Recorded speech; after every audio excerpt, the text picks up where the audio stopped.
আসসালামু আলাইকুম রাহমাতুল্লাহ।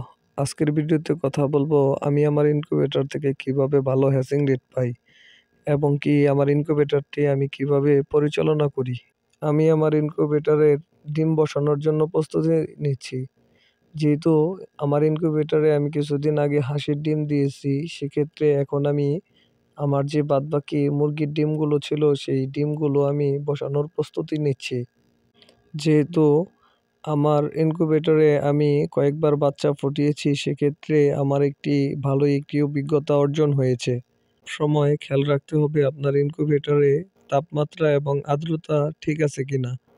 আপনার তাপমাত্রা এবং আর্দ্রতা যদি ঠিক থাকে, সেক্ষেত্রে আপনার মেশিন থেকে ভালো হ্যাচিং রেট পাওয়া সম্ভব। যেহেতু এটা কন্ট্রোলারের মাধ্যমে চলে, কন্ট্রোলার মাঝে মধ্যেই ভুল রেটিং দেখাতে পারে। আপনারা একটি কাজ করতে পারেন, জ্বর মাপার থার্মোমিটার দিয়ে মাঝে মধ্যে এটার তাপমাত্রা চেক করতে পারেন।